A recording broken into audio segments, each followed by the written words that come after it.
Our regularly scheduled council meeting of February 17th is now in session. Would you call the roll, please? Mayor Clark. Here. Mayor Pro Tem Mulvey. Here.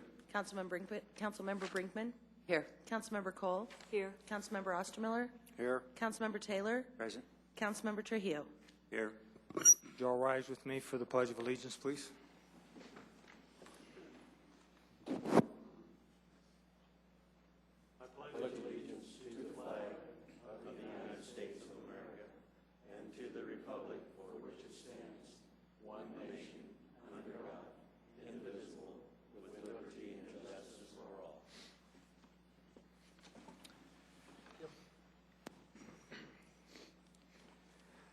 We have the agenda in front of you. Are there any changes? Mr. Mayor, Yes, Jim.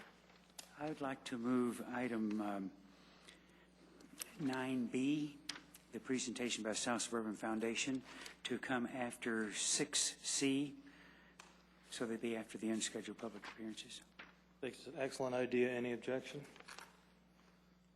Okay. I also believe we have a postponed motion from 2 weeks ago that should be on here, and that was your motion, John, for the study before we made the offer, and Peggy postponed that. It's the space utilization motion that you made.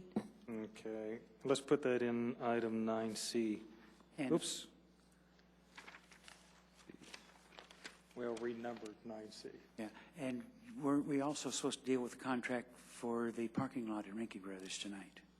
We were, that hasn't been negotiated yet, although I did hear from Greg today that he has looked at it. He's going to insert some dates and get it back to us. So we can act on that at our next meeting in March. Right. We've already done the draft and sent it to him. If he doesn't have any problems, there shouldn't be a holdup. Okay, thank you. And Mayor, I think we'll need an executive session this evening. Okay, let's add that. Good, I was afraid we were going to go a week without an executive session. All right, any other changes?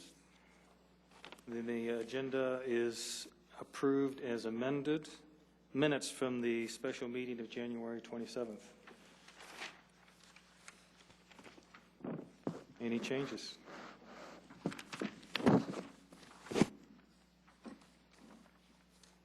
Okay, then those minutes are approved as submitted. Minutes from the regular meeting of February 3rd.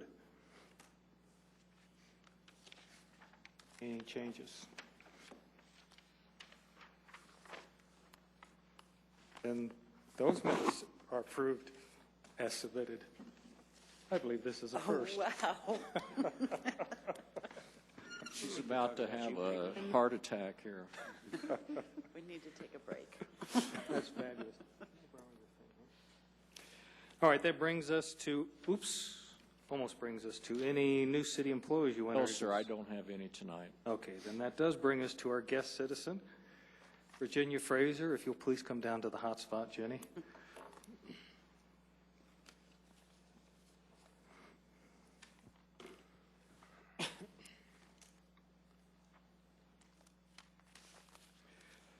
This evening, the Littleton City Council is pleased to honor longtime Littleton resident Virginia Fraser for her recent recognition as a recipient of the Distinguished Service Award at the 2009 Martin Luther King Jr. Breakfast, co-sponsored by the City of Littleton and Arapahoe Community College.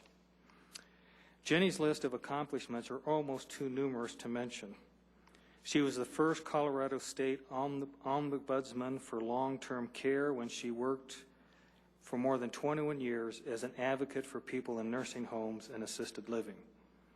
The program she developed served as a national model in other states.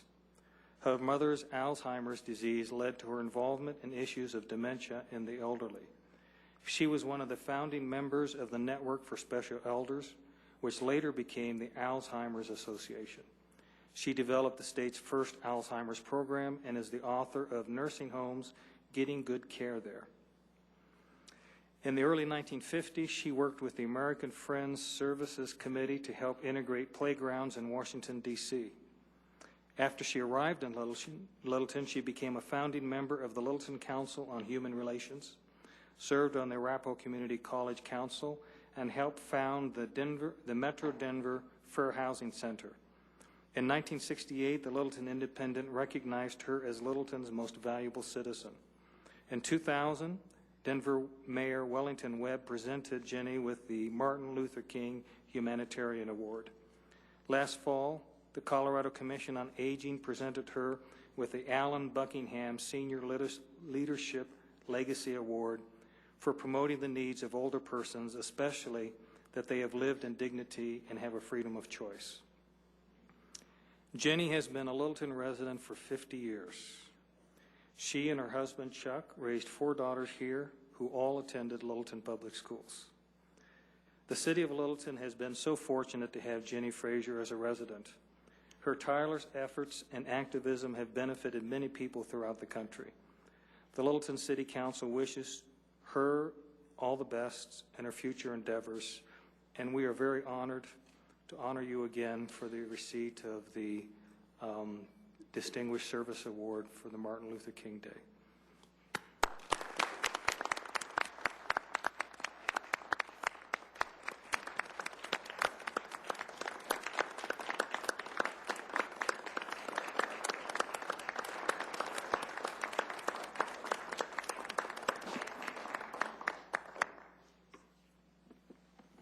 Thank you so much.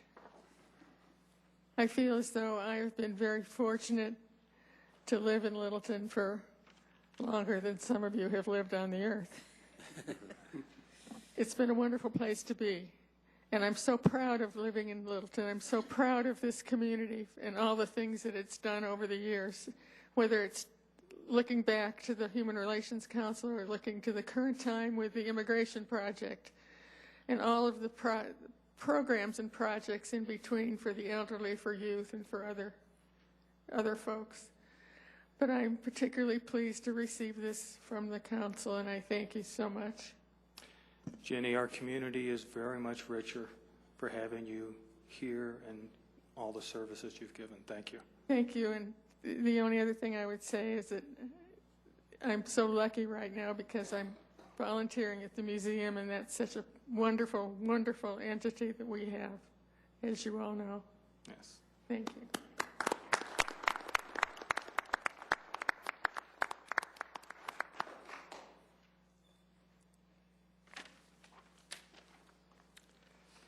Now we have a scheduled public appearance. Ed Romaro for RTD. Good evening, Mr. Mayor, members of City Council, Mr. City Manager. I'd like to just take 30 seconds to make a couple of introductions. First of all, Mr. Kent Bagley, RTD Director from your beautiful community, sends his salutations. He's in an RTD Board of Directors meeting tonight, and I would just like to introduce the RTD team, if I may. On my left over here is Mr. Andy Mutz, who's the engineer for the Southwest Extension. On the right over here is Mr. Phil Hoffman, who is with Parsons Transportation as the project manager for the Southwest and Southeast Extensions. Ms. Linda Wilson, who works for Romero & Wilson, it's a public involvement firm. And our presenter tonight, Ms. Susan Wood, who is the project manager for the RTD Southeast Southwest Extension. We're very pleased to be here. We appreciate your time, and we'll give a 10-minute PowerPoint presentation by Susan Wood.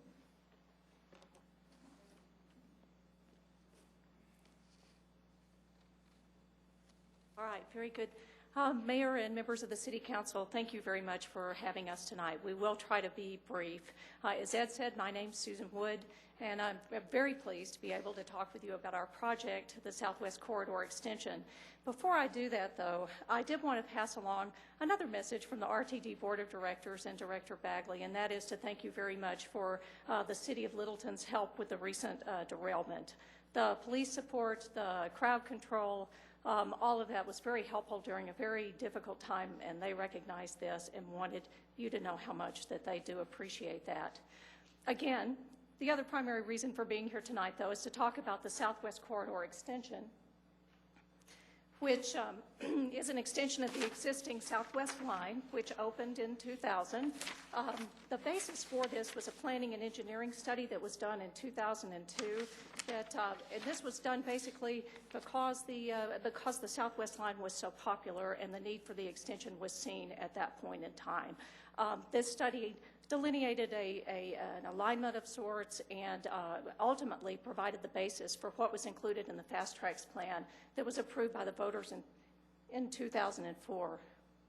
The extension will be 2.5 miles in length. It extends from the existing mineral station south over the existing freight rail, over C470, and then turns east and goes to the end of what will be the end of the line station at Lucent Boulevard and C470 there in the southwest quadrant. There'll be a 1,000-space park and ride at that location.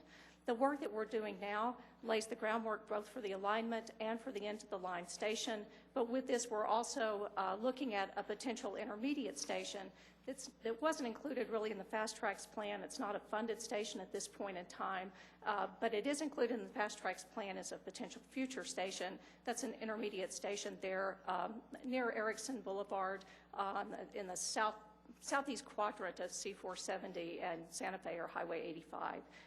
The work that we do currently, while this is not part of the Fast Tracks plan, the intermediate station, it'll lay the groundwork for that possibility when there's funding in place to have an intermediate station.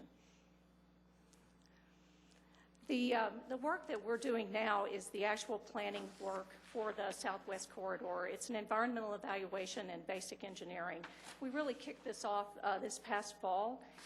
During the fall, we had an initial meeting in October. It was called a scoping meeting. At that time, we looked at the purpose and need for the extension itself. We've moved forward from that point.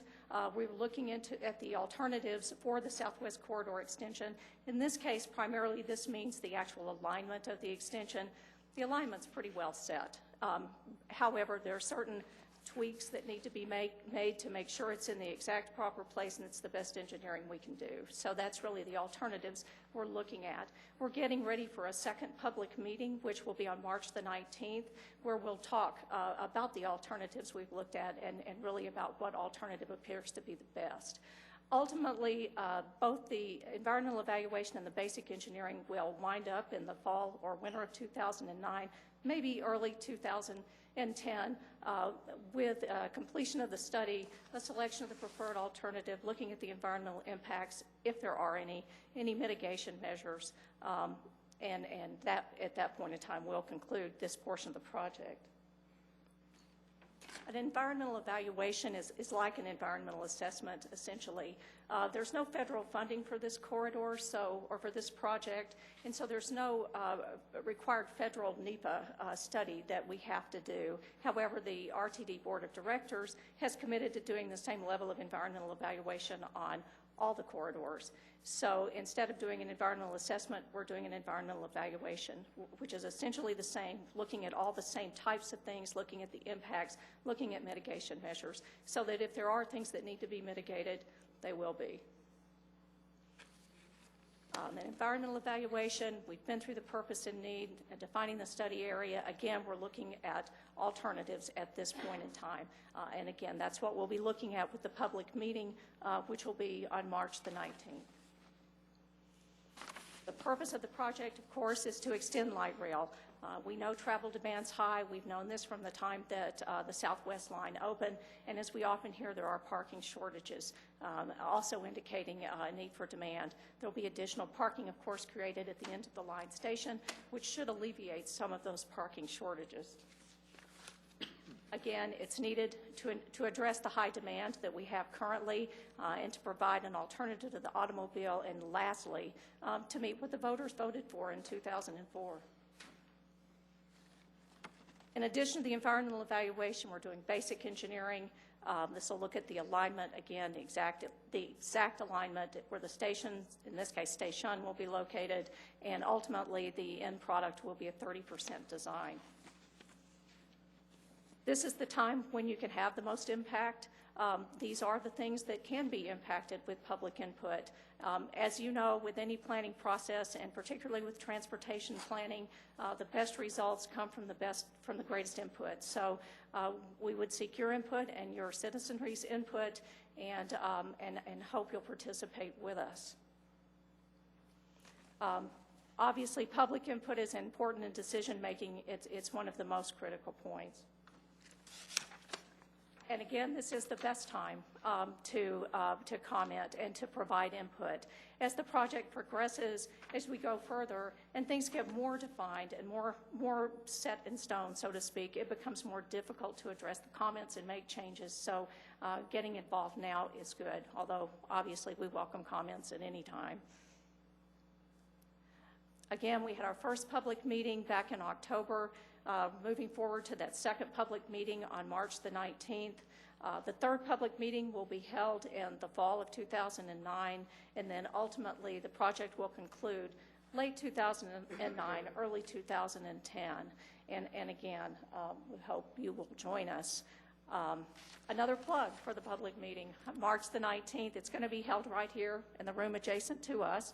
It'll be from 6 to 8 in the evening. It'll be a format where we'll have a brief presentation. We'll have boards up in the room, and we'll be asking for comments. There'll be people there just to chat. So again, we invite you and hope that you'll join us. And again, thank you very much for having us tonight. Question, Jim? Ms. Wood, I attended your meeting in the Highlands Ranch in October and was somewhat surprised the terminus of where the end of the line station is going to be, because in reality it's not in walking distance for anybody, I don't believe. I think it's too far away from all those buildings that house people. And I believe you said that you're doing 1,000-car parking lot at the terminus end. I'm very concerned that that's not enough, particularly since people can't walk. I think a lot of the people we get at the mineral station now are people coming out of Highlands Ranch. And I'm afraid you're going to overload that parking lot very, very quickly. So my 2 cents worth. No, and much appreciated. And actually, that's one of the things that we will be looking at as we go through the environmental evaluation process, is the number of spaces, which right now, of course, is set at 1,000. There are some areas that are probably walkable from there that fall within a half-mile radius. Obviously, some people aren't going to walk that distance, and some people are. But this is something, again, that we do look at closely when we go through the environmental evaluation, and your comments are well noted and appreciated. Do you know how many spaces we have at the mineral station? 1,200. 1,200? Roughly 1,200. So, I'm echoing Jim's concern. If we have 1,200 at the mineral station and they're full and people are parking over in the neighborhoods, then building 1,000 down on Highlands Ranch doesn't seem realistic for solving the needs. There are a number of things that are coming together at this point in time that we hope will help to resolve this issue. As I understand it, we've been working with the City of Inglewood, and there will be another 450 spaces added there, which should help to alleviate the problem to some degree. Obviously, none of these are quick fixes. They will occur over a period of time. The other one is that we believe will also help to alleviate the problem is building the West Corridor, because a number of people who live in the western suburbs are driving in and parking, which I'm sure you've experienced. And hopefully when the West Corridor is opened, some of those people, many of those people we hope will then use the West Corridor, leaving the mineral lot, more spaces free there. So, and then with the 1,000 spaces at Lucent, and then there is a potential, though it is down the road and not scheduled, for an intermediate station there near Erickson Boulevard that would have approximately 440 spaces. Hopefully all those things working together will start to alleviate that problem. But it is a recognized problem for sure. And when's the West Line scheduled to be done? I believe that's 2012. 2012. And when's the extension scheduled to be done? At this point in time, it's scheduled to be completed in 2015. It was originally 2016. Last year, we moved that schedule up a little bit. Obviously, the RTD Board of Directors are evaluating some options right now and we won't know for another month or so what their selection will be. There is a possibility that that time frame will move back out, or further out. Well, I've discussed this with Director Bagley, but immediately south of the Mineral Lightway Station is about 100 acres of vacant property. It would seem expedient for RTD to lease a portion of that property immediately south of Mineral and put up a temporary parking lot, if for nothing else than the 3 years between now and 2012, if you think the west extension would help that, or between 2015. I mean, it can't be that expensive. I should think you could get that done in a short period of time. And part of the promise of light rail was to reduce congestion on the highways for people that never use light rail. And if people can't park at the stations, they can't get on the light rail. And so it behooves us to provide the parking places to help solve the congestion issues. That is a very good point. I did have understood that there's some concern about congestion at Mineral and Santa Fe, and some concern that increasing parking at Mineral might exacerbate that condition. So that's something that we're keeping in mind. But what I will certainly do is take the information that you've given me, and certainly that came from you, and express concern about the acreage that is nearby, and something we should look into. We're eager to help facilitate that. Okay, that's great to know too. Thank you. Thank you. If you have other questions, please contact us, and again, join us. Thank you for the Thank you presentation. very much. Now let's go ahead and do the South Suburban Board, and then do unscheduled public comments after that. I think they probably need to set up a PowerPoint, Doug, if they could do that while you're doing unscheduled. Is that correct? Yes. Could, Okay, if they well, could in that work on case, then let's- that gives. It's a video. Phenomenal here. This is so nice. Jim? Kelly says it's already ready to go. Okay. All right, I don't care. I just thought they had to set something up. That's okay.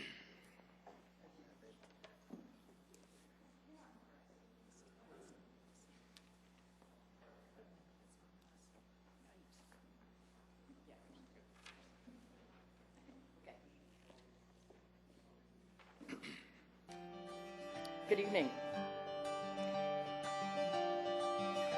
I guess you're going to watch it now.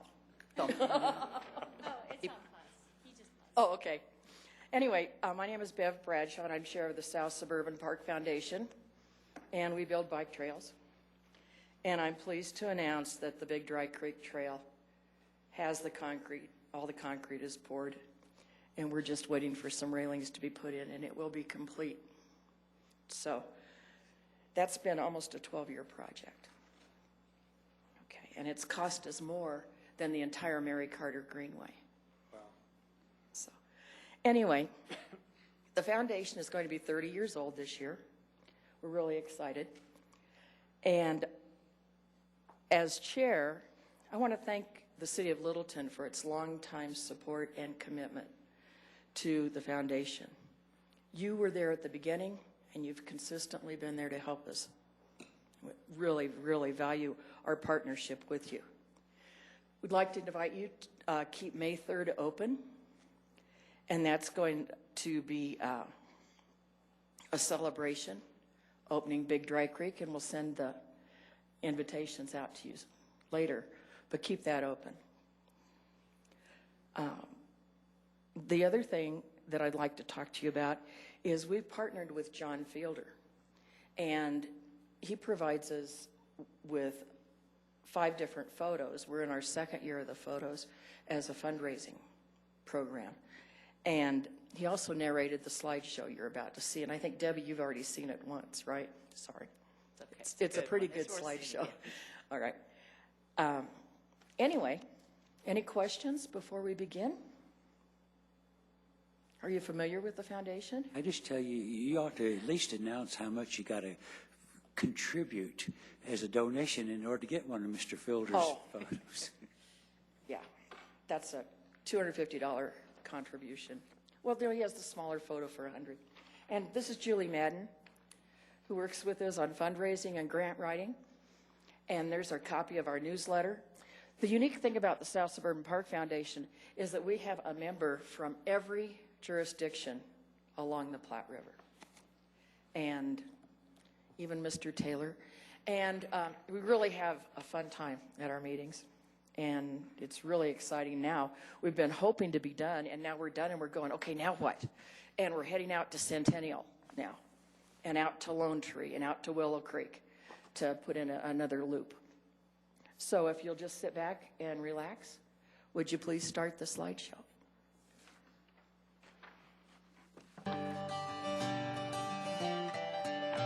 The South Suburban Park Foundation, a nearly 30-year legacy of parks, trails, and open space. Welcome. My name is John Fielder. I would like to share some of the Foundation's history, its past successes, current projects, and future dreams. The South Suburban Park Foundation was created in 1979 to enrich open spaces and to improve park and recreational amenities for residents of the Denver area's South Suburban communities. The Foundation functions as a 501c3 nonprofit organization governed by an 11-member volunteer board of directors representing community groups across the South Metro region. Let's explore the past, present, and future of the Foundation. For almost 30 years, it has been instrumental in creating much-needed open space opportunities centered around the building of a recreational trail system for South Suburban communities and residents of all ages. Margaret Mead once said, "Never doubt what a small group of committed people can accomplish." That truly exemplifies the Foundation's long-term efforts. In the early 1980s, Mary Hampton Carter, mayor of Beaumar, took on the task of leading a group of committed individuals. Aimed with a vision and little more than $5 in the Foundation's account, she stepped forward to lead what seemed to be a daunting task: the creation of an 8-mile, $4 million greenway trail running along the South Platte River in Arapahoe County. That's just the beginning. As the years passed, Mary's small group became thousands, and today, hundreds of thousands of people enjoy the Foundation's initial legacy project of the Foundation, the South Platte River Greenway. Through the dedicated efforts of the Foundation's trustees, led and inspired by Mary Carter, the Foundation's legacy project has made history. In 1996, the trail was officially renamed the Mary Carter Greenway to honor her leadership and foresight. Located in the historic and highly industrialized South Platte River Valley, the Mary Carter Greenway is truly unique, offering spectacular views and the opportunity to experience nature right out your back door. The South Platte River, formed in the South Park Basin, passes through the Platte and Waterton Canyon, emerging from the foothills southwest of Littleton, and eventually flows into Chatfield Reservoir and on through the Denver metropolitan area. The South Platte River, the major watershed found in the metro region, combines pristine mountain areas, highly urbanized, and intense agricultural used lands.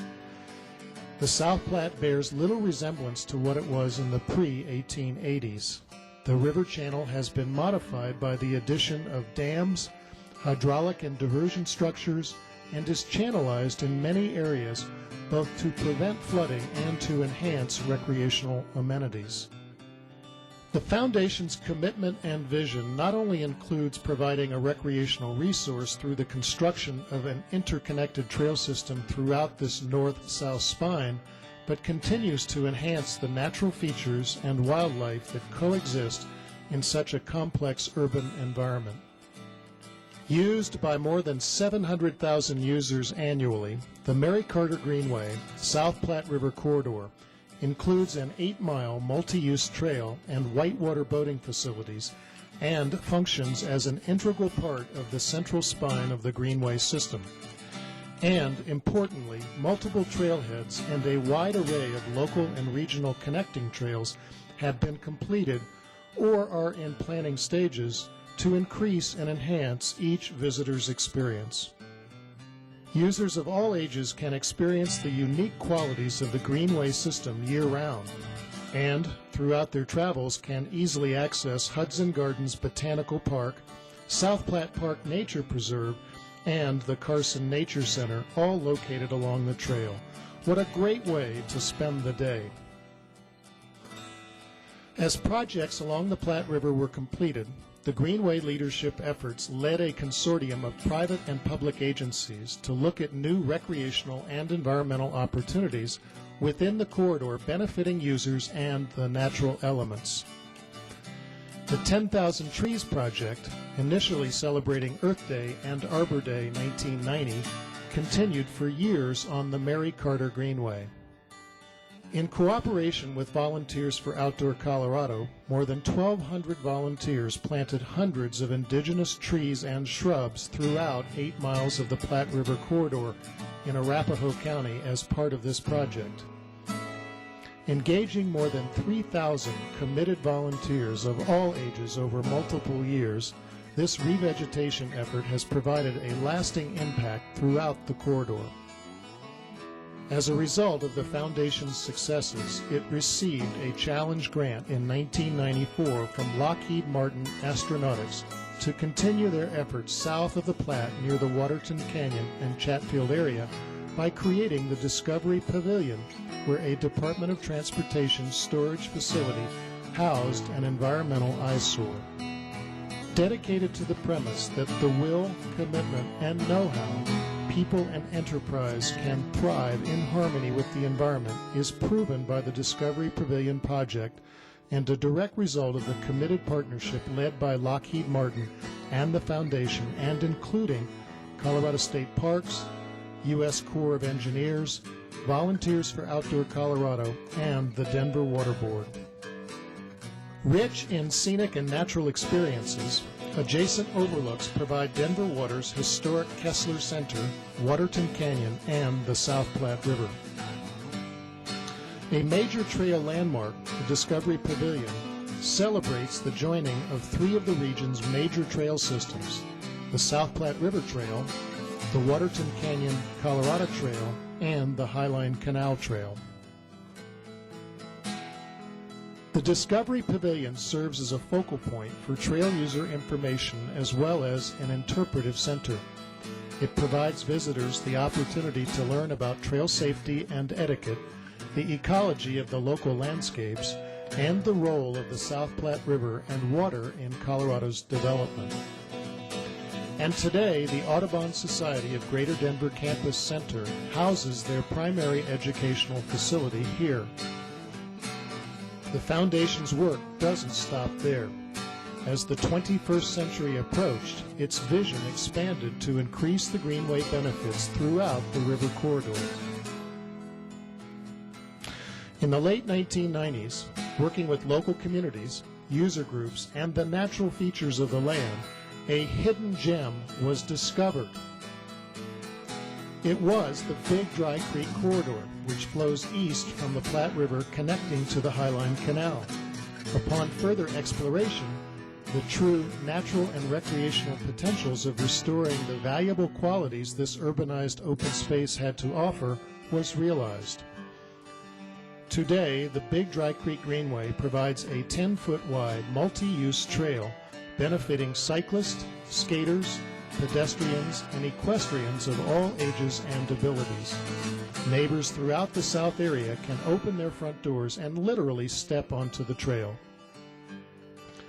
Because much of it is below street level and located near high-density development, this trail provides the much-needed outdoor relief from urban living. A recreational trail and a transportation corridor, the trail benefits local neighborhoods, businesses, as well as regional visitors.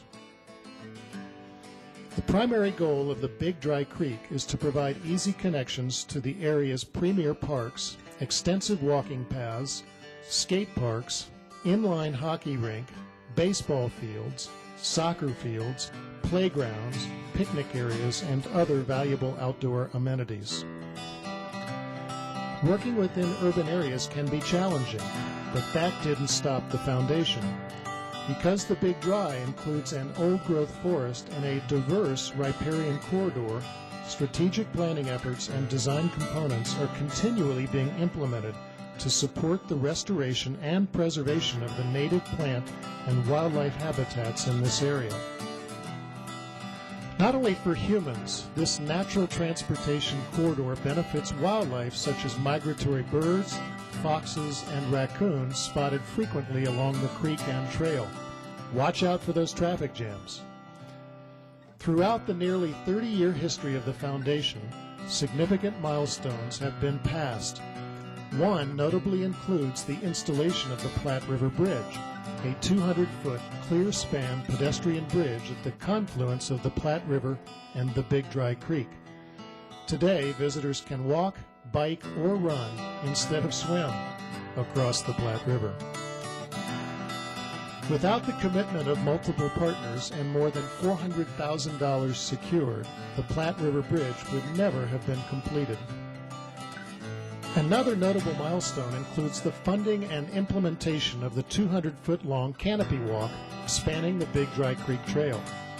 Living with nature, the walk takes users over the creek habitat at tree canopy level, a bird's-eye approach. We were honored by U.S. Senator Ken Salazar's participation, joining hundreds who celebrated the dedication of the bridge in May 2006. As you can see, the efforts of the Foundation have been successful through their stellar projects, which have been recognized over the years with multiple local, state, and national awards. The most recent, the 21st Century American Places Award, presented by the Americans for Our Heritage and Recreation, demonstrates the dedication of multiple partners working together to meet community needs. Thanks to collaborative efforts and long-range support from South Suburban metro area businesses, government agencies, community members, and project partners over the past 30 years, the Foundation has made great strides. Strengthening existing as well as developing new partnerships has been instrumental in the Foundation's continued successes. As trail projects continue, the Foundation's goal is to expand on developing new partnerships with local and regional community groups. We want to encourage neighboring community members such as you to take more active roles in creating trail systems to meet your needs. We would like to thank you for your interest in the South Suburban Park Foundation. We truly exist to meet your and your community's trail and greenway needs. Lastly, we would like to thank those who have committed their time, energy, and dedication to the long-range vision of creating stellar parks, trails, and open space for the South Metro communities.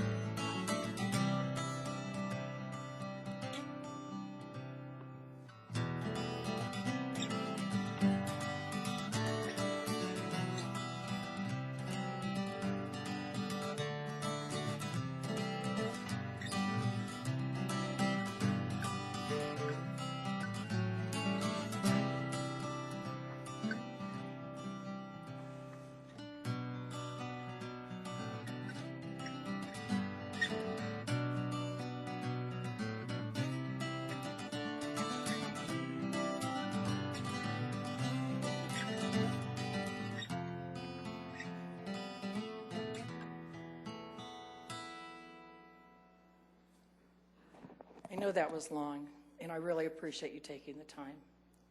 Thank you. Any other questions? Jim? I think it's only fair to emphasize the fact that the Mary Carter Greenway, the Big Dry Creek Trail, the Lee Gulch Trail would have never, ever occurred if it had not been for the thousands of people outside of our city limits who came in to help put this together. And the millions of dollars that was raised by people outside of this community to put all of this together.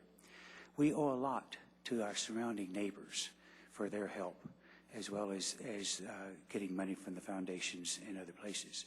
But all of the surrounding neighbors have contributed greatly to what's going on within our city limits. And I think we owe them a voice of gratitude as well. Okay. Anything else? Thank you very much. Thank you for taking the time.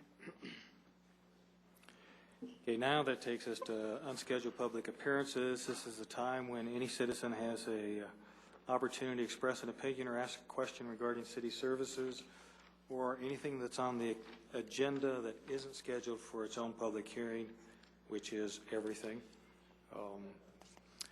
So if you want to come down and speak, now's the time. Come on down, Bill. Bill? Thank you.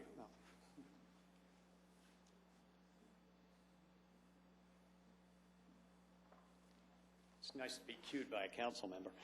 Thanks, Peggy.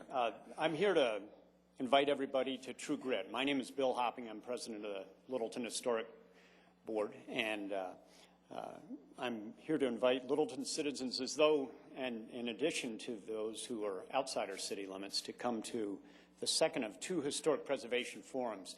These are really designed to get input from people as to how we can do historic preservation better in our city. We have a lot of good historic assets. We saw a lot of them really with the South Suburban, the Mary Carter Greenway and such, which is an historic asset in its own right that we've converted to an enjoyment level that we never thought was possible before. And we have that also with our built environment and parks and such that we represent. These forums are professionally moderated. We're truly seeking input. We had one last Thursday, and there were a lot of people in this room who were here, and we had an excellent turnout. They are sequential, but you don't have to come to the first one to go to the second one. We're design-oriented. Our job is to help make sure that when you come into a cultural environment, what you see helps you feel good about what you have in Littleton and what you hope to have represented here in the future. And it helps us as an historic board, our planning commission, and also the city council make better decisions as we go down the road and make sure that we represent the citizens. So I invite everybody to come and look forward to seeing you a week from Thursday at the Buck Center at 7 p.m. Thank you, Bill. Anyone else? Jim. Jim.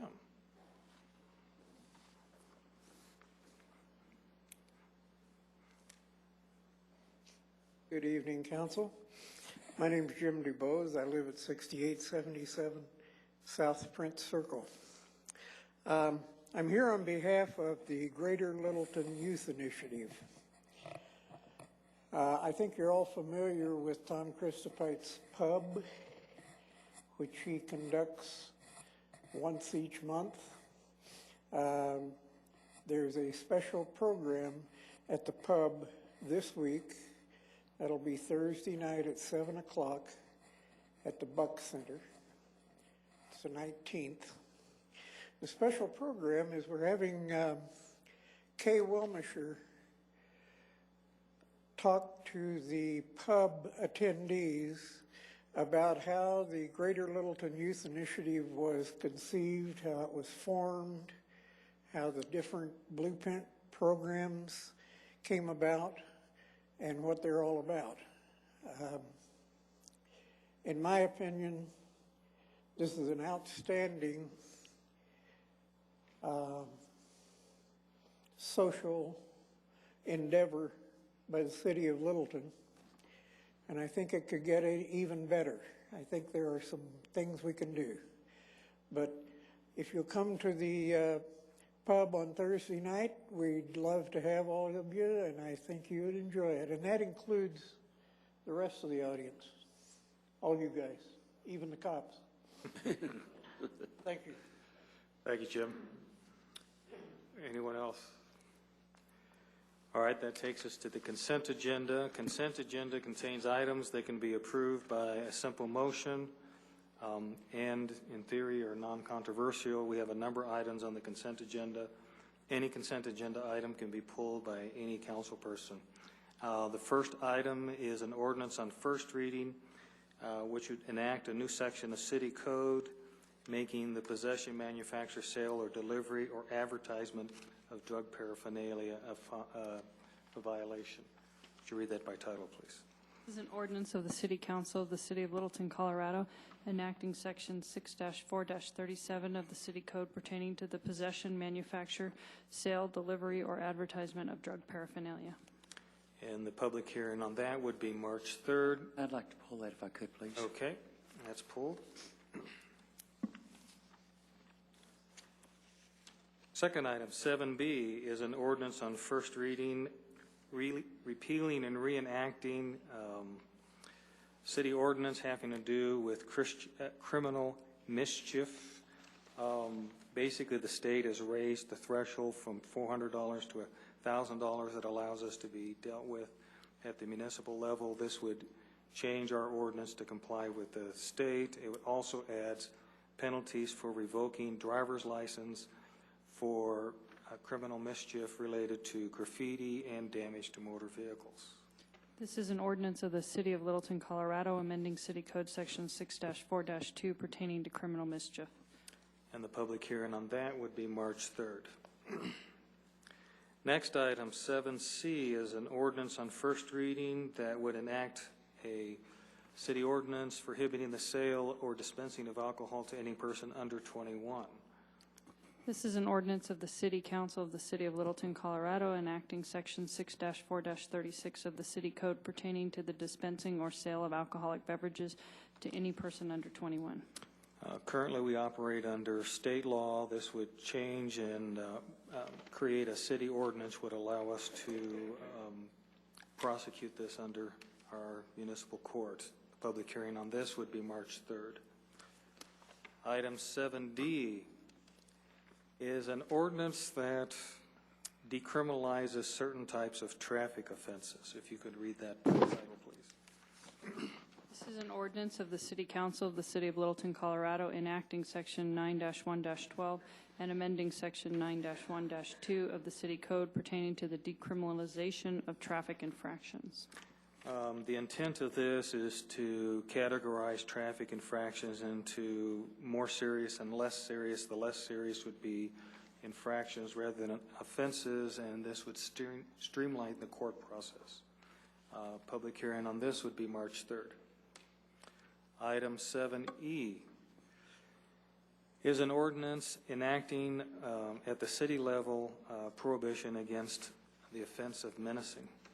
This is an ordinance of the City of Littleton, Colorado, enacting City Code Section 6-4-38 pertaining to the offense of menacing. Since the city does not currently have an ordinance prohibiting menacing, then whenever that violation happens, it has to be run through the county court system since it's under a state law. This would be March 3rd for the second reading of public hearing also. Item 7F is an ordinance on first reading amending the 2009 budget for transferring monies from the water fund and the special projects fund. This is an ordinance of the City of Littleton, Colorado, amending ordinance number 18, series of 2008, known as the Annual Appropriation Bill for all municipal purposes of the City of Littleton, counties of Arapahoe, Jefferson, and Douglas, State of Colorado, for the fiscal year beginning January 1, 2009, and ending December 31, 2009, and repealing Title 7, Chapter 6, Water Utility Account of the City of Littleton Municipal Code. And I'm going to pull this one. Item 7G is a resolution approving an agreement with the Colorado Department of Transportation regarding traffic signals. Would you read that by title? This is a resolution of the City Council of the City of Littleton, Colorado, authorizing an intergovernmental agreement between the city and the Colorado Department of Transportation setting for the commitments of the respective agencies as regards to maintenance and operation of traffic control devices on state highways within the city's corporate limits, also known as the Senate Bill Number 8 of 1974 agreement. Each year, the city enters into contracts with the Department of Transportation to reimburse the city for maintaining traffic signals that are inside the city but on state highways. This would be this year's amendment or agreement for this. The total amount the state would refund to us would be $74,000, which is an about $11,000 increase. Motion for the consent agenda. I move for the approval of consent agenda items 7B, 7C, 7D, 7E, and 7G. Seconded by Tom. It's been moved and seconded to approve the consent agenda items. Any discussion? Council ready to vote? Vote is 7 in favor. The motion's approved. Okay. That takes us to item 7A, which was pulled. Jim. On the ordinance itself, on page 1, in Section 1, Number 1, on possession, it ends that with violations of the laws of this state. Would we be in a stronger position if we added to the end of that, or the ordinances of the City of Littleton? So it's not only a violation of what's going on in the state, but it's a violation of what's going on within our own ordinances of the city. We could add that, but I think it would only pertain to marijuana possession, as that's the only one that we prohibit. And so the laws of the state refers to, I think, other types of drug use beyond marijuana. Is that correct? Someone from the SET team can nod appropriately. But we could add "or" of the ordinances of the city, and then it will tie back in. I'm just asking that as a question. I don't really care. I just want to make sure we're covered with everything that we're doing in the city that's going to be covered when we get into our courts. Because I have pretty much that same type of question under number 3. The last full line starts out the sale in this state of equipment, products, or materials, if we also need to add city in that.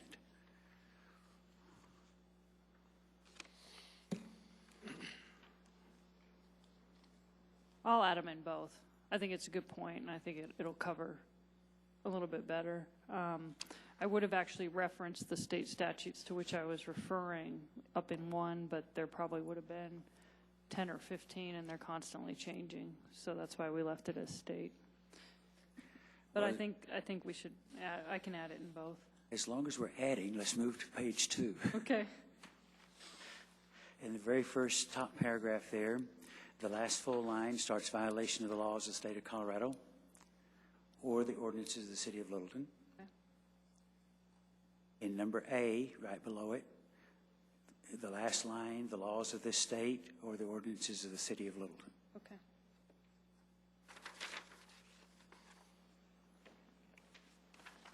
Anything else, Jim? When this comes back to us on second reading, I'd like to have some information about what the fines and the penalties are at the state level for marijuana possession and what they are at the city level also. For paraphernalia or for marijuana? For marijuana. For marijuana? And, well, why don't you do it for paraphernalia also? Okay. And if we're doing minor tweaking, the first whereas on page 1, second line, put the word "of" in, possession of. Okay. Thank you. Anything else? I move for the adoption of this ordinance going into second reading. Second. Okay, it's been moved to adopt the ordinance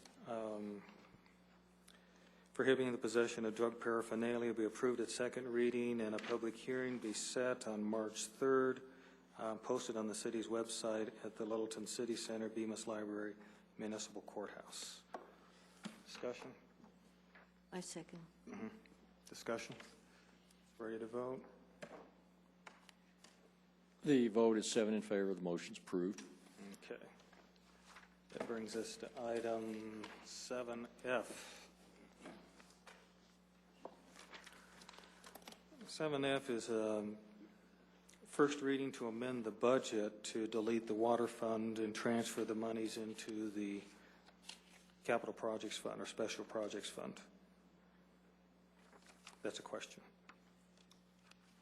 Repeat the question again. This is an ordinance to amend the budget, deleting the water fund and moving the monies into the capital projects fund, correct? That's correct. Okay. And its second reading is set for March 3rd. I'm assuming on March 3rd we're going to get whatever instrument we need to pay off the loans that the council talked about at the workshop. Well, that's a little bit of, I guess, confusion between myself and Mr. Farman. First off, I was under the impression that it would take us several weeks, maybe a month, to get the payoff amounts. Secondly, I don't think I had a conversation with Suzanne about, or maybe with Doug, either one, about whether that action requires an ordinance or a simple motion. It would be an amendment. Pardon? I think it would be an amendment, wouldn't it? I think we were planning on doing that as a budget amendment, a separate action. Okay. And we originally anticipated the calculation for those financial obligations to take about 30 days. That was what our fiscal agent told us. But now they do have those final calculations, and we could be ready to go by March 3rd if the council would give us direction to do that. But I think if you wanted to conclude all of that business in one night, because that would be an ordinance on first reading, right? We'd have to amend. So what we're going to do is amend the budget to move the money from the water fund into the special projects fund, and then you're going to amend the budget to expend out of the special projects fund to pay off those leases. Mm-hmm. So there's two separate actual budget amendments. If you would rather hear all of that business on one night to conclude it, you'd probably want to set the public hearing on this item for the 17th. Okay. The other issue that we thought might cloud the discussion a little bit, or maybe the impression by the citizens who may want to come to speak, is that Suzanne made it very clear that for the first item, to move the money from the water fund into the special projects fund required a 4/5 vote of council. The second item, to amend the budget to make those lease payments, would be a straight majority vote. Am I right, Suzanne? Okay. So if you, thinking about the timeline and to avoid any confusion between the charter requirement on moving the money from the water fund and actually dispersing money to pay off lease payments, we thought it might be cleaner to consider them separately. But if council prefers that, then I would set this for a different date. Yeah. After hearing Mr. Woods, I'm beginning to think that maybe we ought to set the date for the public hearing on the 17th. We've already got 5 ordinances for March 3rd for public hearing. I don't expect a lot of controversy about that, but if there are, when we get to that one, there could be some comments made. I'd rather just go to the 17th after hearing what Mr. Woods said. Well, I feel strongly that we need to do this at the same time, at the same night that we're doing the payoff of the loans. And I would prefer to also do the funding of the police facilities, but I know that that's not possible to happen in March. So at least getting as much of this to happen at the same time as possible. So in that case, I move that the proposed budget amendment ordinance amending the 2009 annual appropriation bill by increasing total expenditures by $11,205,000 be approved on first reading, setting the public hearing for March 17th, and publishing the proposed ordinance by posting at the Littleton Center, Bemis Library, Municipal Courthouse, and on the city website. Second. Okay. It's been moved and seconded to approve on first reading the amendment of the budget. Any discussion? Council ready to vote? Vote 7 in favor. The motion's approved. Okay.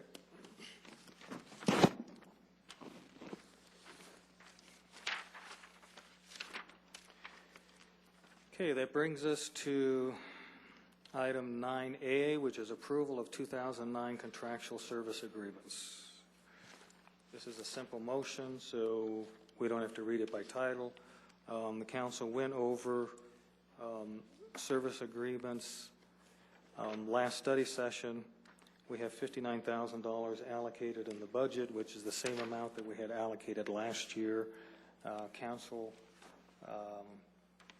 distributed that money as shown on the second page of the communication. Does staff have any comments they want to make? No, sir. We tried to reflect as we thought what you accurately had decided informally at your study session last week. Okay. How about a motion then? I will move for the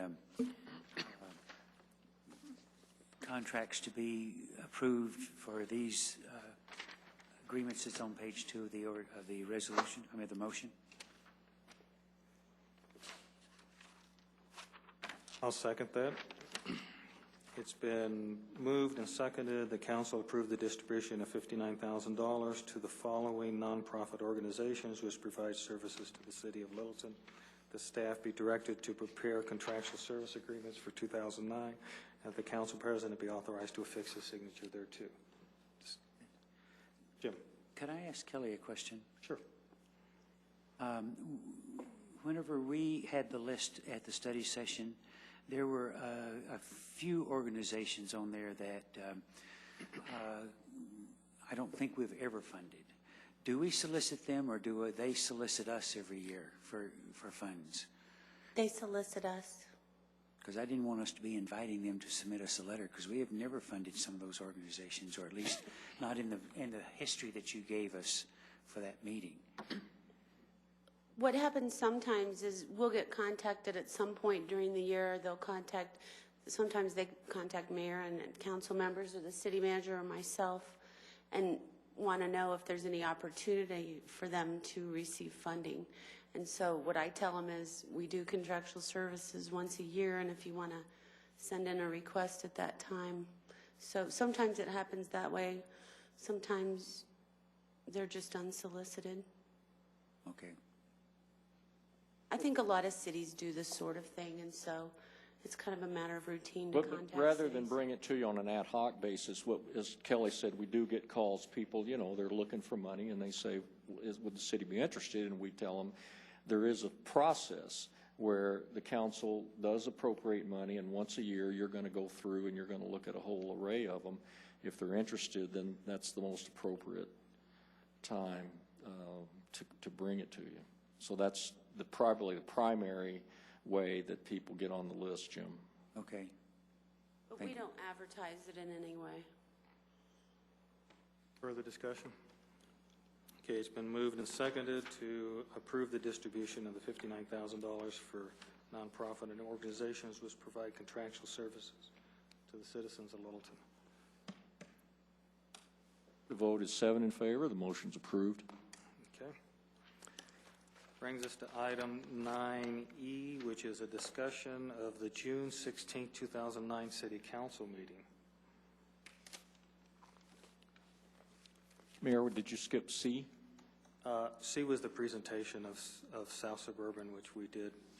I have C as a discussion of June 16th.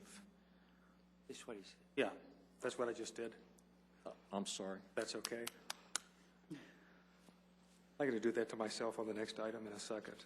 Okay. So I asked to have this on the agenda since 3 council people have already committed to going and being gone that Tuesday, the 16th.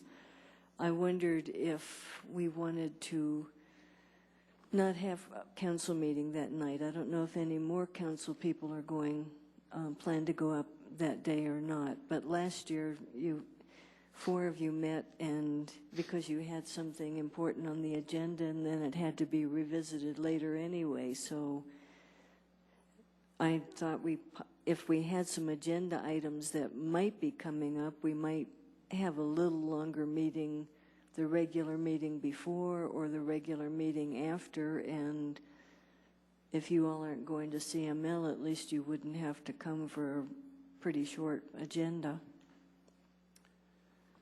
Who is not going to be here on the 16th that you know of? Peggy and me and John. The 3 of you? Okay. I don't know. I'm not going. I'm going to be there up at CML. I will be. Yeah, and you'll be out there on Tuesday? Mm-hmm. Okay, so we're at 4, so we can pass, 4 is a quorum. You ran through a lot of legislation that night. That's okay. We could do some pretty exciting things. You can do whatever you want to. I'll even give you my proxy. Well, last year you went at the last moment. Maybe you should consider going.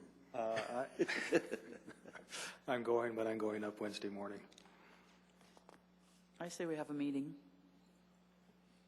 Let's have a meeting. Okay. That brings us to any further discussion? Okay, that brings us to item 9D, which I added. However, looking at the minutes that we have approved, I was in error. There was no postponement of the motion. Therefore, 9D doesn't make any sense. Well, actually, what we did, Peggy asked that it be delayed, the vote on it be delayed until tonight, so that anybody who wanted to speak on it could come and speak during unscheduled public appearances. And that motion passed on a 4-3 vote. Well, But the problem was it's not listed on the agenda, so nobody knew they could come speak on it. Well, we can, the problem is we approved the minutes at the beginning of the meeting that don't list that. So say again? we approve minutes at the beginning of the meeting, which is our official record of the meeting, that do not list that. So What are you implying with that? I'm implying that it therefore didn't happen. What didn't happen? The minutes do. Am I missing it? It's on line 360, On line 360? on page 11. 360. The problem is it didn't wind up getting on the Yeah, agenda. you know, I think I was asleep at the wheel on that one, Council. We should have scheduled that, and I missed it. So if you still want to have people comment on it, I guess you could reschedule it, and we'd post it. Well, We'd schedule it for the 3rd. We also show, which is what I was looking at, page 13, that we actually voted on it. Not on that piece.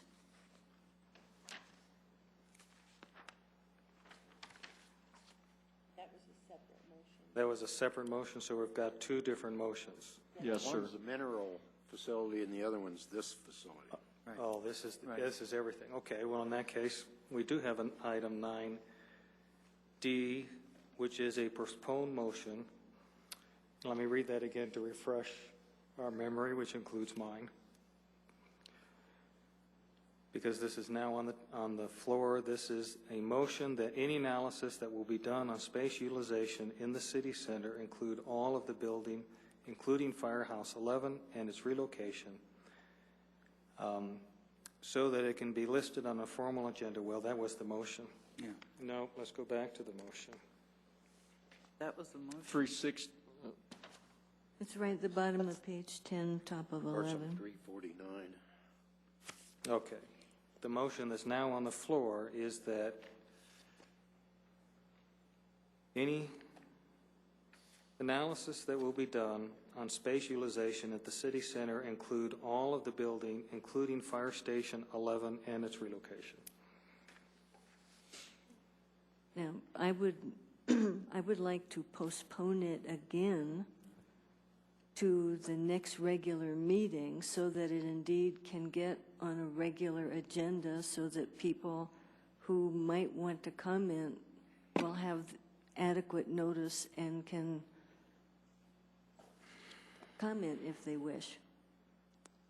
Because that was the intent of my motion to postpone it. Okay, it's been moved by Councilwoman Cole to postpone the motion that an analysis that will be done on space utilization in the city center include all of the building, including Fire Station 11 and its relocation, to the March 3rd meeting. Is there a second? I'll second. Okay. Their discussion on the postponement motion is limited to the date. Is there any discussion? Yes. Jim? I'm going to vote against this motion. I think we need to get started on doing an analysis. If we're going to try to get anything done about the police building, we need to know what we're going to be doing. And I happened to vote for Peggy's motion the last time to postpone, but I will not vote for it this time. Further discussion about the postponement. Okay. The motion that's on the floor is to postpone the motion that any analysis that will be done on space utilization in the city center include all of the building, including Fire Station 11 and its relocation.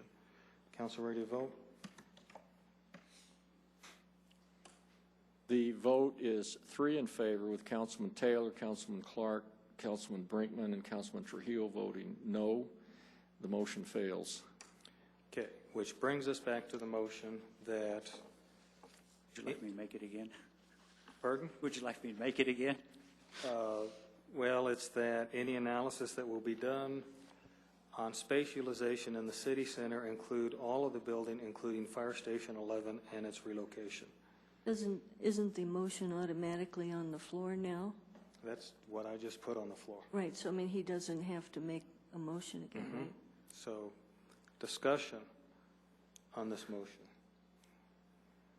I would like to add something. In our discussion at the workshop, when we were talking about doing the analysis of the city center, there was also a discussion about that including one additional lane of parking, double-side parking, on the west side of the driveway entrance in order to make up that space that we're losing if we put the addition on the east side of this building. We're losing parking spaces, and I asked that we look at another parking lane out front to give us additional space that we'll be losing.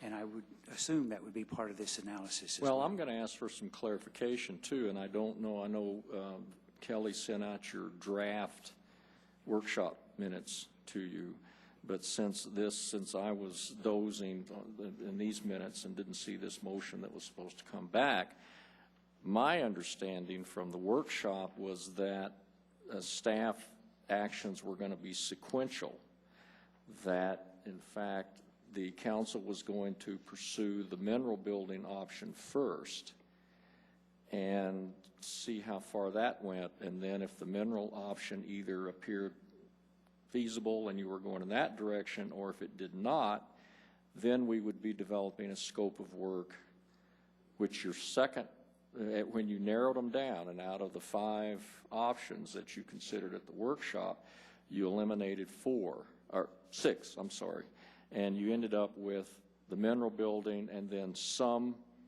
building on this campus.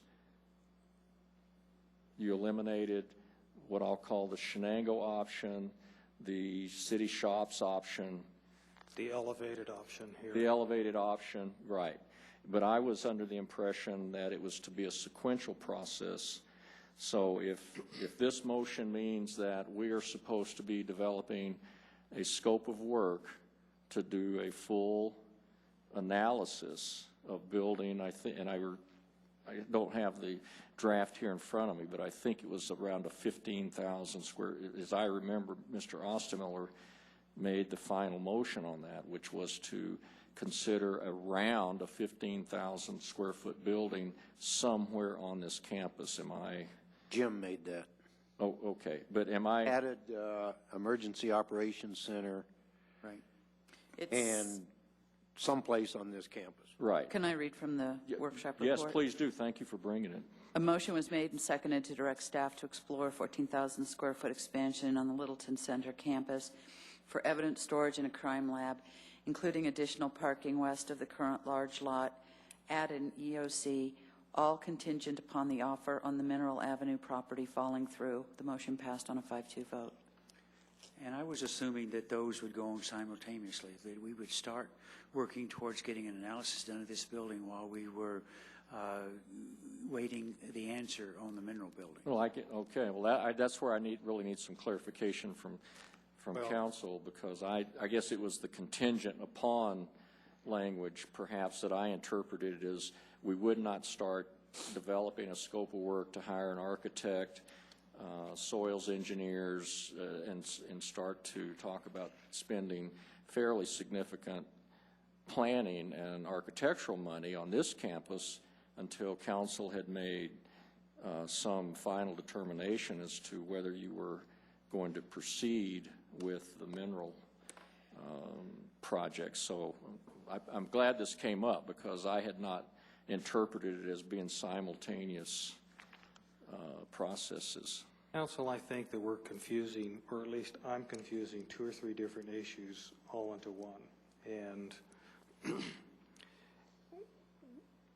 one issue is if the council proceeds on the Mineral Avenue building, then there's all sorts of issues that I think were of concern to John, and that is what's the cost of moving down there, what's the implications and things like this. I think there's also a second issue of if we proceed on the option that's here on this campus, then should we look at some other alternatives like Fire Station 11 or repositioning of some things? I would recommend that we turn down this motion. We have an executive session tonight to talk about the offer on the Mineral Avenue building. Once we know what's going to happen on that, then to come back and to give a little clearer direction to staff on what it is exactly that we want to do. So that's my recommendation on the motion. How the council proceeds to do is up to you. My understanding was with Jim that the mineral came first, and after we knew what we're doing on that, then we would talk about this building. And I think I want to move forward as quickly as possible, but there's not much point in letting out contracts and doing things to explore what's happening here if we really are going to go down the path of the Mineral Avenue, no pun intended. Well, we have made an offer to the owner, and we do have a counter offer to consider, so I think that there was a 5-2 vote to do that, and I think it would not show a lot of good intention if we continued on another path while we've got these real estate offers going back and forth. And that's not what we voted on. We voted to move on it upon the offer of the mineral, upon the offer on the Mineral Avenue property falling through. So, Yeah, I mean, the contingency piece is clearly stated in the motion. So, It's further discussion. Council ready to vote? What are we voting on? We're voting on the motion that says that any analysis that will be done on space utilization in the city center include all the building, including the Firehouse 11 and its relocation.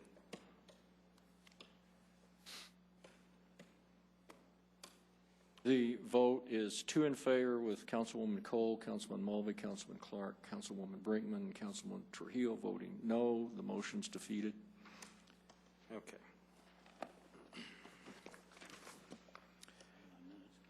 Yes. Thank you. All right, reports. City Manager. A couple of quick things, Council. First, you got a memo from Charlie Bloston describing a small open space property that we'd like to acquire. This is a property that's been was originally zoned, or the site plan declared it permanent open space. There was some confusion with the landowners over a number of years. However, Suzanne and Charlie have worked out a deal with the heirs of basically the Ashbaws, and to just come clear with, we would take possession of the property by just clearing up some liens with the county. I think it's a very small amount. I think it's around $600. And this would just eliminate a lot of confusion there. It would settle up with the estate. South Suburban already does the maintenance on the trail there. We'd like to proceed with it. It's all, the legal stuff is all done. We just wanted to make sure council didn't have any objections. Any objections, council? All right, we'll just proceed with that transaction. The other thing, I had a call late last week from Scott Murphy, who's superintendent over at Littleton Schools. He's had a discussion with the Littleton School Board and wanted me to bring to you tonight the idea of perhaps holding an economic summit that would include the school board, or the school district and the school board, the city council, Arapahoe Community College, and South Suburban Parks and Rec, to kind of do an overall assessment of what's happening with the state budget, what's happening with the federal stimulus. Each of us is being impacted somewhat differently. The school district obviously is tied very closely to state funding, as is ACC. South Suburban is mainly property tax driven, but they've got other issues. And of course, we're dependent more on sales taxes, but we're all maybe affected by what's coming down the pike. And the school board thought to get all of us with these major public entities in Littleton to kind of get an idea from each other what they might be facing. We've heard, we know there might be some cuts coming at the school district. Teachers may be having to be let go, but they would like to find out your interest in doing that. They've suggested March 13th, I guess looking at their calendars, a venue yet to be selected, but I'm assuming we're talking at least a half day, probably. I think we're talking like a 9 to noon, yes, sir. Okay. And I don't have all the details, but Scott indicated that they were probably going to bring in some outside experts who are perhaps tracking all this. And I think we would be prepared to talk about maybe some of the things that we're looking at in terms of the stimulus package that President Obama signed today. I know Charlie sent out an email to you that we do have 2 projects on the shovel-ready list. That's now going through the DRCOG process. But Phil and myself and some of us others are looking at the other aspects of that. I've asked Chris Gibbons if you looked at the investment side where they're talking about major dollars going out for energy R&D. We're trying to find out if there will be any local firms here in Littleton that may receive some of that. But yes, it'd be a 9 to noon and sort of a broad overview of what's going on, what are the kinds of things that might affect the school district, what are the kinds of things that might affect us, Arapahoe Community College, and South Suburban. So he wanted to, I told him I would poll you tonight. First, just your interest in doing it. Secondly, did that particular day work or not work for you? I think that's a great idea to do that. Would we have the February budget report by then? Probably not. I think it might be good to have 2 months of budget before we met with them. Yeah, I other than March 13th, I don't know what's driving that date from the school district's point of view. That's just the date that he set with his board, and I guess he had talked to Dr. Glandon at ACC, and I think he's talked with Dave Lorenz. So that's the date they're all floating. But If I would love to do it, March 13th works for me. If we do this, I'd like to get Tom Clark to come and do a half-hour, 45-minute presentation on what's happened to the state income tax over the last 20 years. Tom Clark from the Metro Chamber. He's the economic development. Denver Metro Chamber. That's Denver what I said, Economic Denver. Council. Yeah, I know Tom quite well. Yeah, I'd like him to talk about what's happened with the state income tax, what's happened with property tax in Gallagher, to give us an overall view of what's happening with the state budget. Let me come to closure on Dr. Cole's point.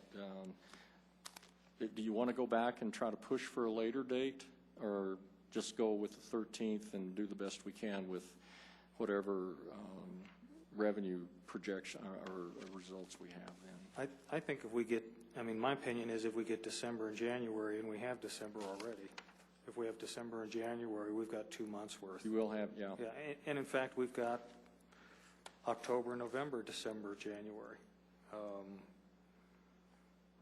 Okay. And this whole Well, thing I just started wanted to make happening sure- in September, right? We can at least have some preliminary numbers, I think, for February. Oh, that would be good. That would be good, yeah. And I know anybody can come. It'll be an open meeting, right? Yes, ma'am. But could we extend invitations specifically also to South Metro Chamber Sure. The county. and the county?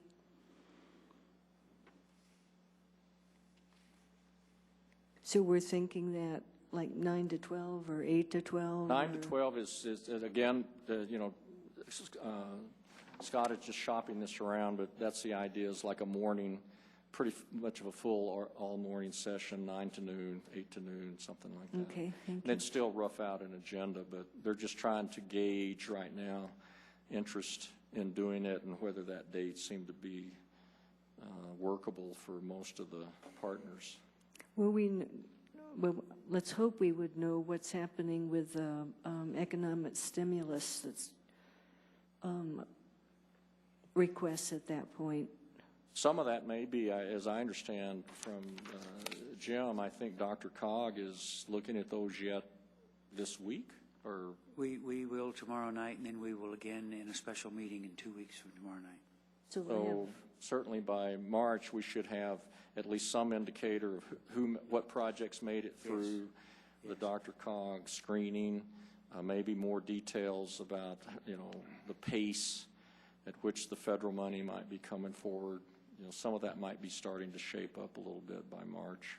And those meetings will cover not only transportation, but sewer and water infrastructure as well. Yeah. Okay, thank you. If everybody's project gets funded at the same time and they're all shovel-ready, I don't know if there's going to be enough contractors to do all these projects. Well, there's some practical issues, and that's not likely to happen. But at least I think whatever the criteria, we'll know more from the rating process. Obviously there's among what I'll call the technical professionals, there's a lot of discussion about what shovel-ready means. Are you ready? Are the bids right there? Are you ready to just bid it out, or does it take some engineering work?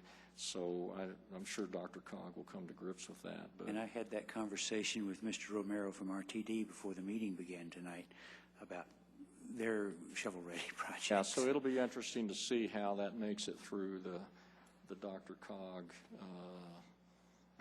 evaluation process. But, yes, John? Yeah, on the 12th of March, the Chamber's Economic Development Group is having a briefing conducted by the senior Washington member of Brownstein, Hyatt, Farber, and Schreck. So they are one of the major lobbying firms in the country now. And so their senior member will be here giving a briefing on the economic stimulus. Yeah, and I think what the school board has in mind is to share with all of us here, all of our partners, what looks like is coming down the pike for each of us. I know you've heard, the LPS is, I think I've heard, is a number of a $4 million shortfall. And I don't, obviously the legislature right now is still grappling with their budget, but to sort of share with each other what's the rest of 2009 look for each of us, what's coming down the pike, what kinds of stresses, cutbacks, pressures might each of us be experiencing, and to kind of just share that information since they're all our local partners here. I think it's a great idea. So, council have any objection for March 13th? Jim, when do you come back in town? 17th. 17th? If the 13th doesn't work, then, because Jim's going to be out of town the 13th, he gets back the 17th. But the other issue, you guys assigned me to go to Raleigh, so the next Friday I'm in Raleigh. Never mind, forget So you. I said, go ahead and do it on the 13th. If everybody else can, just do it then. Okay. All right.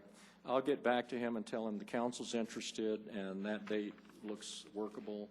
They still need to work out venues and where, but we're in.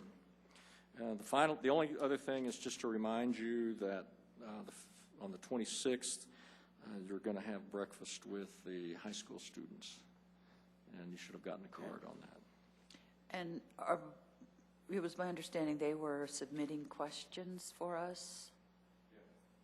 Are we going to see those questions before the meeting, or? Oh, okay.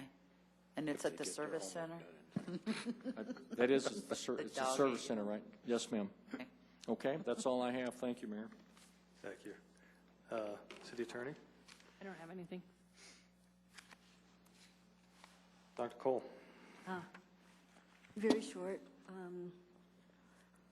One of the 5 lakes that was named in the Name the Lakes contest was found to be pretty similar to another lake, the Heron Lake name. And so tomorrow, Councilwoman Brinkman and I are meeting with the committee that made recommendations, and we'll be, I'm assuming, selecting a new name within the scope of what we selected before. So just to let you know, Heron Lake is apparently not going to be one of those. And I think that's all I've got. Thank you. Jim? Yes, the Littleton Housing Authority had our meeting earlier this month and got a clean audit. Everything was just fine with our finances. It's a little difficult because we deal with so much federal funds, require special auditing procedures and tracking you have to do with that. You might put on your calendar, we're planning March the 9th, an open house at the new headquarters for the Housing Authority. It'll be from 3 to 5 p.m. We authorized a market study for the Northeast neighborhood. We lowered the interest rate on rehab loans. We contracted with for tax credit services, getting ready to do some redevelopment, and also included a contract for the highest and best use study to be done on our properties we have in the Northeast neighborhood. We authorized an energy efficiency assessment and just other routine things, but meeting lasted till close to 10. Anything else? That's it. Tom? Nothing. John? Yeah, just a quick note. Last Friday at the Economic Development Group at the Chamber, Sherry Cronenberg, Senior Vice President of Schwab Investor Services, discussed a little bit about the 500 job increase they were talking about in the Denver area, or South Denver area. It'll actually be out in Inverness.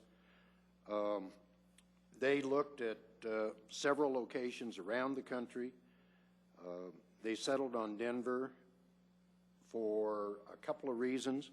Number one was the $2,000 a job incentive for creating new jobs from the state.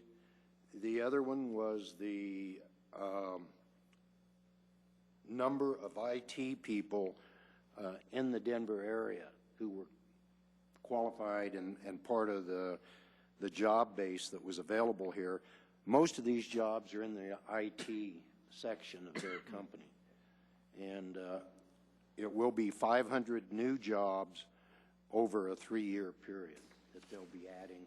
These are not transfers from other locations. They are new jobs in the Denver area. The salary range is from $50,000 to $150,000 a year, with the average being around $75,000. So 500 jobs like that is certainly a great addition to our economy in the South Metro area. One of the issues she pointed out was last fall they were ready to make a decision. However, they were very concerned about the ballot issues on the Colorado ballot last year. So they waited until after the election to make a decision. So I think it really points out how some of these initiatives that get on the ballot can really have unintended consequences of keeping employers away and having some long-term negative effects on the economy. So fortunately, those issues were defeated that they were concerned about, and they're expanding their operations here. Did they say which ones? Which ones? Which ballot issues? It was mainly the labor-supported issues, and the ones that were eventually, I think they were all workman's comps and all the ones that were pulled? Mm-hmm. Okay. John, are these from the area that South Suburban was recruiting in California? Are these jobs coming from the company that South Suburban was recruiting in California? Or where are they coming from? They're new jobs here. Just varied, okay. There'll be a few transfers from San Francisco. Okay. But very few. Most of them are new hires out of the existing labor pool here. Super. Anything else, John? No. Deb?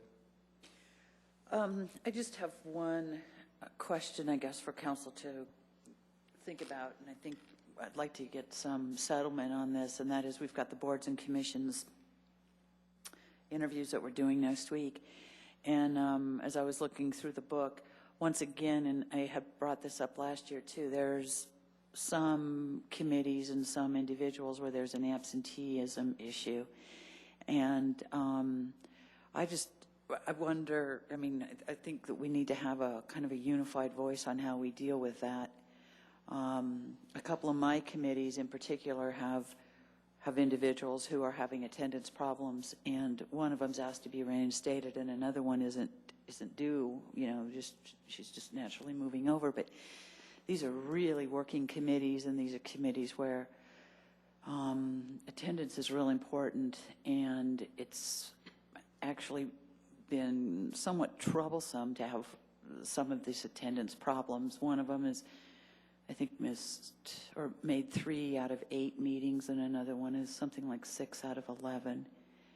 I know we have volunteer citizens, and I know they are gracious enough to do this committee volunteer work, and it's not about not appreciating that, but both of these committees are also being, other members on the committee are being kind of extra burdened by having that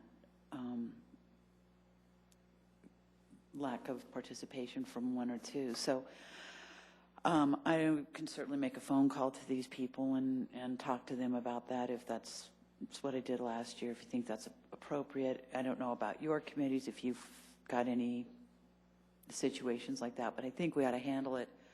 It does say in the bylaws, or that I think it's 3 absences, and then there are exceptions on the Planning Commission, but, it's not about slapping people's hands for not making a meeting. It's about the repercussions of that and how that does really reverberate through the entire committee.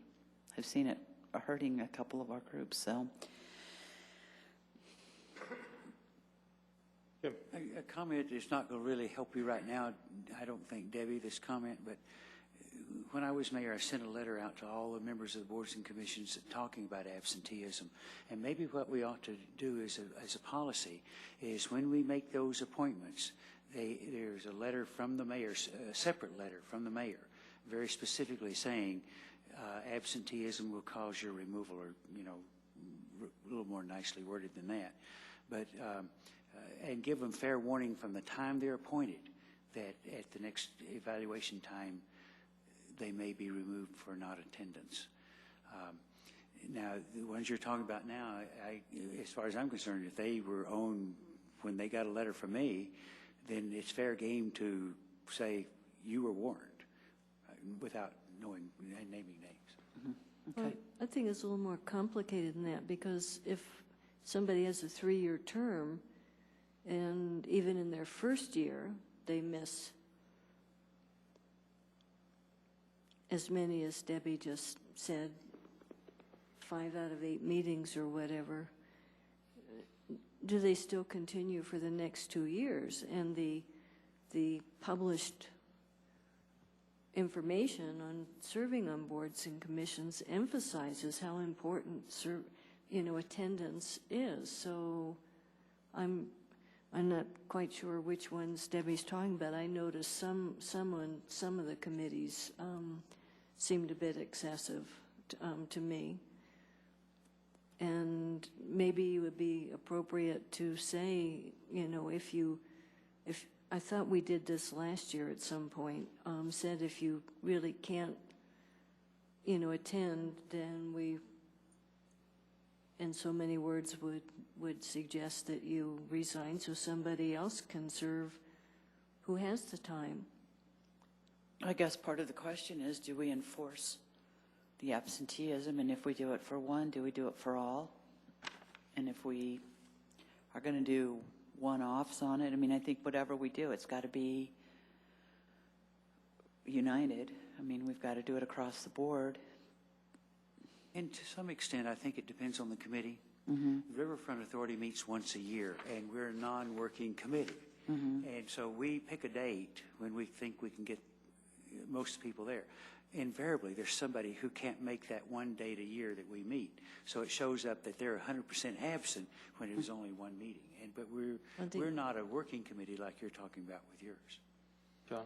Yeah, I think it's fairly well spelled out in the Boards and Commissions Handbook, where it talks about a procedure of going through the chairman notifying us if there's a problem with absenteeism by members.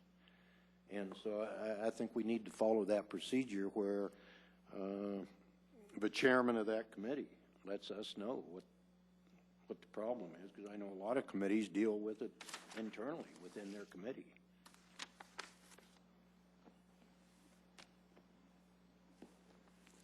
Well, it's been a while since I read the handbook, so I don't remember what the procedure is for absenteeism. No, John's right. I mean, it's the chairman needs to send us a letter, but if the chairman hasn't done that, and we're, sitting there with, a couple of my committees have got brand new chairmen too, who they're learning too. Yeah. Well, I don't think it's appropriate to keep people on that can show up less than 50% of the time. I think we have to look at each individual case because there may be extenuating circumstances for a case, but when you have 30 or 40 people applying for positions, it doesn't make sense to keep people on who, for whatever reason, cannot attend when there's other people that are willing and capable of performing that role. However, these are volunteer positions. These are citizens. They're ultimately our boss. So I think we have to be careful about it. But perhaps the thing to do is to start contacting the chairmen of these different committees, the chairs of these different committees that have people that we notice that have absentee problems, and to do that in the next couple days. And then look at it when it gets time to interviewing for those boards and commissions. And I think what Jim said, if you only have one meeting a year under the circumstances they say, I think that's a different kind of issue. Well, that's why I think you have to look at it on a case-by-case basis, too. And some deal with excused absences and some don't. Yep. Deb, anything else? Jose? Nothing this evening. Okay. Council, you have the draft workshop report that was distributed in last week's packet. I'd recommend getting your updates to Wendy by Friday evening. Does that give everybody enough time? And then Wendy can look at the updates, and if they're comprehensible and not self-contradicting, then she can make them. Otherwise, we'll figure out how to deal with them. Wendy sent me an email last week or the week before asking if the council also wanted minutes for the meeting. I sent her back and said, yes, I think we should have transactional minutes that list the motions and who voted. How we deal with that in the report, I suggest we just have a reference in the report that there are minutes for the meetings if somebody wants to see what the specific motions are. I do have a question about that. How would where would the minutes be posted? Wherever the minutes are normally posted right now. Well, right now, they're linked in Granicus, right? Or am I wrong? Are they published separately from Granicus now? And we didn't have a Granicus video of that, so are there entries for where would somebody see the workshop with agenda and minutes? We can post the minutes once they're approved where we used to post them, because there's 2 pages now with the Granicus minutes, agenda, and video. And then there's the old ones that we don't do through Granicus. So they can still be posted there? We could still post them on the internet. Okay, and so then maybe in the report there could be a little footnote or something for complete minutes, see such and such or whatever. I think we ought to have a reference that says minutes are available for the motions. And we're supposed to give this to Wendy or to Kelly or? I'm sorry, does it go to Wendy or does it go to Kelly? I mean, Goes to Kelly's... Kelly. Okay. Okay, get it Or to give Kelly them by to Jim, Friday Jim. evening. Is that all right, Kelly? Sure. Okay, I actually gave you till Monday, so. okay. Well, you can have mine as soon as we're finished, so. Mr. All right. Mayor, I just wanted to make sure I'm clear that the minutes for this are just supposed to be action minutes. Is that correct? Yes. Okay, Yeah, thank you. because the report covers everything else. And in fact, I'll put this in my comments, but I think we can take out the specific motions in the report and just do a summarization of the direction that the council gave, and then reference people back to the minutes if they want to see how those were reflected in actual motions. All right, second item is a couple months ago, the council authorized Tom Doherty, the consultant that we used for coming up with the profile for the city attorney, and something else, and Jim Wood. And Jim Wood's evaluation to start a process of doing a survey or an evaluation process for the court system. Tom has something ready. He wants to meet with the council committee. I think we need to form a committee for a court survey committee. I'm looking for volunteers. I'll volunteer. Volunteer. Okay, Deb, I'd like to get some new faces this time. Tom? How many you want? So can you have an old face too? Well, you can, but if you get a committee that's too big, so I would just as soon do, pardon? Yeah. I was an aside to Peggy, I'm sorry. That's okay. All right, then let's do Deb, Tom, and myself, and we have to be available either Monday or Tuesday morning, or Monday or Tuesday, I'm sorry, sometime, and I'll get back with Tom and let everybody know. What Monday? Next Monday Okay. or Tuesday.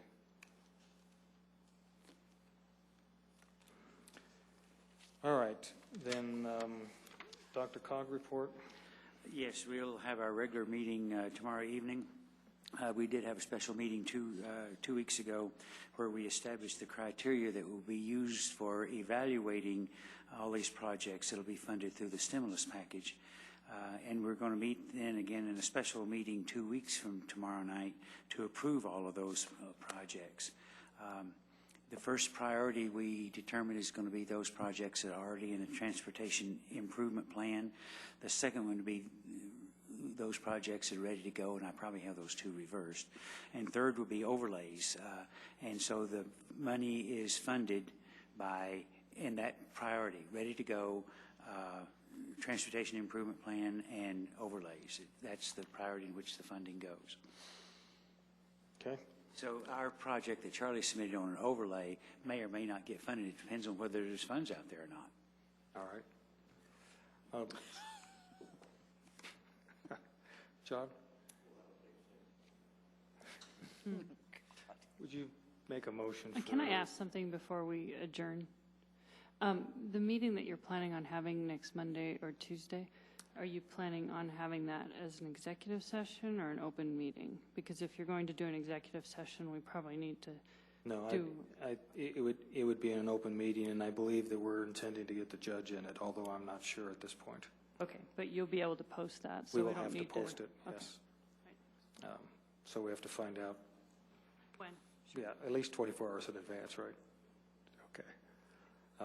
John, would you make a motion for executive session for negotiations, please?